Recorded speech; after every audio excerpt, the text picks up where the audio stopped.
అమ్మాయిని చేసుకుంటే మాకు చాలా ఎక్కువ వచ్చేది. సో అట్లా హరాస్మెంట్ చేసేవాళ్ళు. సో నన్ను చాలా తక్కువగా చూడడము, నువ్వు చాలా చిన్న ఇంట్లో నుంచి వచ్చావు నువ్వు అని చెప్పేసి నన్ను ఒక స్లేవ్ లాగా చూసేవాళ్ళు ఇంట్లో కూడా. బట్ ఒకసారి సుమా గారు కంటిన్యూ చేద్దాం. ఒకసారి నేను ఆ వీడియో ప్లే చేస్తాను, మీరు పంపించిన వీడియోస్ని. సో ఇక్కడ వ్యూవర్స్ ఏంటంటే, సుమా గారు ప్రస్తుతం యూఎస్లో ఉన్నారు. తన భర్త తనని పెళ్లి చేసుకొని అమెరికాకు వెళ్ళిపోయి అక్కడ పిల్లలు పుట్టిన తర్వాత వాళ్ళు కొంత disabled, they may be hyper active బాని, కానీ కొంత డిసేబుల్డ్గా ఉన్నారు. సో భర్త వాళ్ళని వేధిస్తూ ఉండేవాడు, భార్య పిల్లల్ని కొట్టడంతో అక్కడి పోలీసులకి సమాచారం తెలిసి పోలీసులు ఒక రకంగా ఆయనకు మందలించి కౌన్సిలింగ్ ఇచ్చారు. వెంటనే ఆ భార్య పిల్లలు అక్కడ వదిలేశాడు. ఇక భార్య పిల్లలతో సంబంధం లేదు, ఇండియాకి వచ్చి పడిపోయాడు, హైదరాబాద్కు వచ్చాడు. సుమా గారిది కూడా జనగామ జిల్లా, ఉమ్మడి వరంగల్ జనగామ జిల్లా. సో ఇక్కడ నుంచి పెళ్లి చేసుకుని అక్కడ వెళ్ళిపోయిన తర్వాత అంతా బాగుంటుందని ఉజ్వల భవిష్యత్తును ఊహించుకున్నటువంటి ఆ మహిళకి అనుకోని ఒక సంఘటన కారణంగా ఆ భర్త ప్రవర్తన మారడం, కట్నం కోసం వేధించడం, తర్వాత పిల్లలు పుట్టినా కూడా తన ప్రవర్తన మారకపోవడం, పిల్లల పని కొట్టడం, పిల్లలపై దాడి చేయడం అన్నీ జరిగిపోయిన తర్వాత ఇప్పుడు ఏం జరిగిందనంటే, సుమా వాళ్ళ పిల్లలతో అక్కడే ఉండిపోవాల్సింది. భార్య పిల్లలు అక్కడ ఉండిపోయారు, భర్త ఏమో ఇండియాకి వచ్చేసాడు. అక్కడ నుంచి ఆ పిల్లలు తీసుకోవడం కోసం, పిల్లల్ని పోషించడం కోసం అక్కడ ఆ మహిళ చాలా ఇక్కట్లు ఎదుర్కొంటుంది. ఒకసారి మీకు కూడా విజువల్ చూపిస్తా, పిల్లల్ని ఎలా కొడుతూ ఉండేవాడు తన భర్త అనేది. ఈసారి ఇఫ్ పాసిబుల్ ఆ వీడియో ప్లే చేయండి. సో మీకు ఆ వీడియో చూస్తే అర్థమవుతుంది. సో ఎంతలా అంటే ఆ బాబుని, తన కన్న కొడుకుని, 9 ఏళ్ళ బాబుని పట్టుకొని ఎంతలా వేధిస్తున్నాడు. ఒకసారి ఆ వీడియో చూడండి.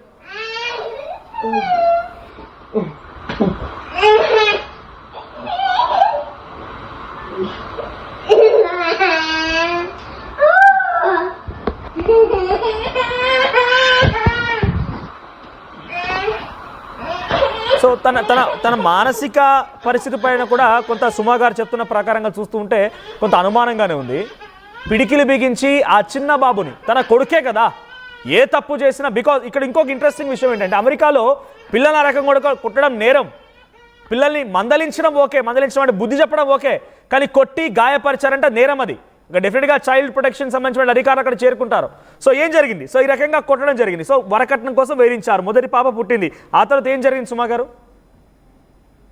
తర్వాత కూడా బాబు పుట్టాక కూడా చాలా అంటే అబ్యూజ్, హరాస్మెంట్ ఇలాగే కంటిన్యూ అవుతుంది. తనకి వేరే వాళ్ళ అమ్మాయిలతో కూడా రిలేషన్షిప్ మెయింటైన్ చేస్తుంటాడు. దాని గురించి నేను ఏమన్నా క్వశ్చన్ చేసి తన మెసేజ్లు కానీ అంటే తను లైవ్ చాట్ అంటే చేస్తుంటే నేను పట్టుకోవడము, ఇట్లా ఇదేంటి నువ్వు ఇలా చేస్తున్నావు, ఇక్కడికి వెళ్తావా అని చెప్పి అంటే లైవ్ మెసేజెస్ పట్టుకొని ఇలా అడుగుతుంటే నన్ను సివియర్ గా ఎవరితో ఇల్లీగల్ రిలేషన్షిప్స్, అఫైర్స్ ఏంటి అంటే అక్కడ యుఎస్ వాళ్ళతోనా, ఇండియన్స్ తోనా, ఏంటి ఎటువంటి రిలేషన్షిప్ ఉండదు ఆయనకి? అంటే ఇక్కడ యుఎస్ లో ఉన్నప్పుడు కూడా యుఎస్ లో ఇక్కడ మెయింటైన్ చేసేవాడు, ఇండియాలో ఉన్నప్పుడు కూడా ఇండియాలో కూడా మెయింటైన్ చేసేవాడు.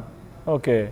సో మీరు క్వశ్చన్ చేశారా దాన్ని క్వశ్చన్ చేసినా కూడా నన్ను విపరీతంగా కొట్టడం సివియర్ గా. అంటే మీకు కొన్ని విజువల్స్ పంపించాను చూడండి, నాకు బ్లడ్ వచ్చేలాగా కొట్టాడు మొత్తము.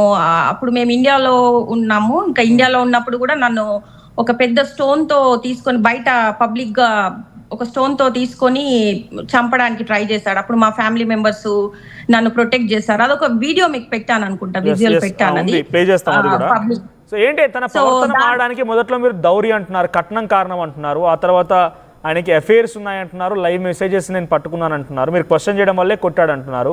సో అంతవరకు ఓకే. సో మీరు ఎప్పుడు మీ తల్లిదండ్రులకు కానీ వాళ్ళ బంధువులకు కానీ వాళ్ళ పేరెంట్స్ కానీ చెప్పే ప్రయత్నం ఎప్పుడు చేయలేదా?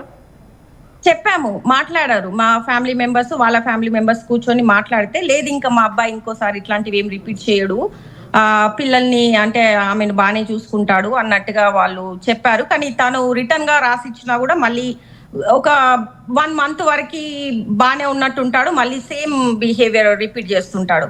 అంటే రాత్రులు వెళ్ళడము, నైట్ అంతా అసలు ఇంటికి రాడు, ఎక్కడో తిరిగేసి మార్నింగ్ అయినాక రావడము. సో ఇదేంటి అని చెప్పి నేను క్వశ్చన్ చేసినా కూడా నన్ను విపరీతంగా కుట్టడము. పిల్లల్ని అయితే ఇంకా అసలు తల్లి అంటే నన్ను కొడితే పర్లేదు నేను భరిస్తా, కానీ నా పిల్లల్ని కొడితే నేను ఎట్లా భరిస్తా చెప్పండి? వాళ్ళిద్దరు కూడా డిసేబుల్ పిల్లలు కదా. ఓకే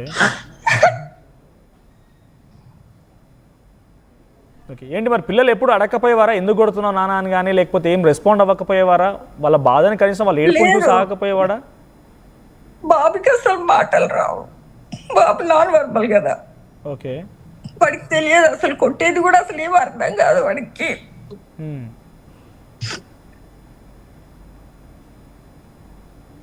పాప కొంచెం మినిమల్ కమ్యూనికేషన్ ఇస్తుంది, కానీ తనకి సోషల్ ఇంటరాక్షన్ అసలు లేదు. తను కూడా లెవెల్ 3 ఆటిజం డయాగ్నోస్డ్, అంటే ఇద్దరు చిల్డ్రన్ కూడా లెవెల్ 3 ఆటిజం డయాగ్నోస్డ్. ఓకే,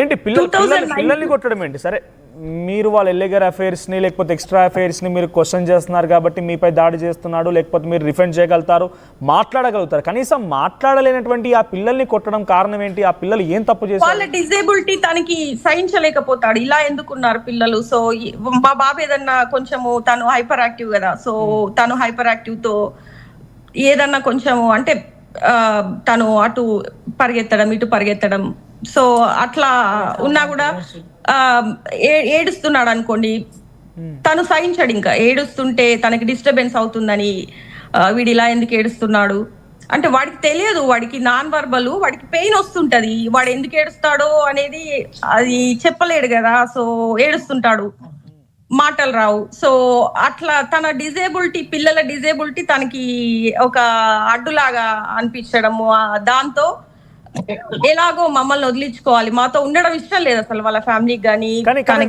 తప్పు కాదు కదా, పిల్లలలా పుట్టడం అనేది మీకు సంబంధించిన అంశం కాదు.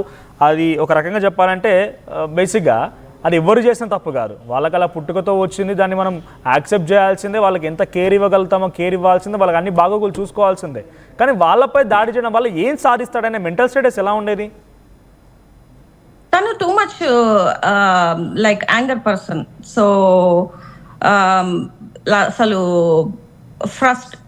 ఊరికే ఫ్రస్ట్రేట్ అవ్వడము, సో పేషెన్స్ అనేది ఉండదు, మెంటల్ స్టెబిలిటీ అంటే జస్ట్ ఒక కాన్స్టెంట్ మైండ్ అనేది కూడా ఉండదు.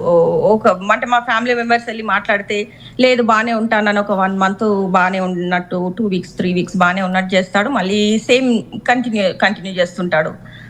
సో అట్లా. సో ఇప్పుడు తను ఇక్కడ మమ్మల్ని వదిలేసి అసలు ఎవరికి చెప్పకుండా ఇండియాకి వచ్చాక మా ఫ్యామిలీ మెంబర్స్ అందరూ కూడా వెళ్ళి ఏంటి ఇలా వచ్చావు, ఆమె అక్కడ అంటే తనకి వర్క్ పర్మిట్ కూడా లేదు కదా, సో ఇక్కడ వర్క్ ఆథరైజేషన్ లేకుండా మీకు తెలుసు కదా మనం వర్క్ కూడా చేయలేము.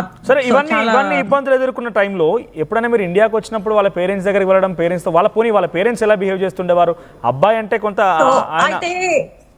అయితే తను ఏం చేశాడంటే 2019 లో మనము వెకేషన్ వెళ్దామని చెప్పి నన్ను పిల్లల్ని ఇండియాకి తీసుకొచ్చాడు.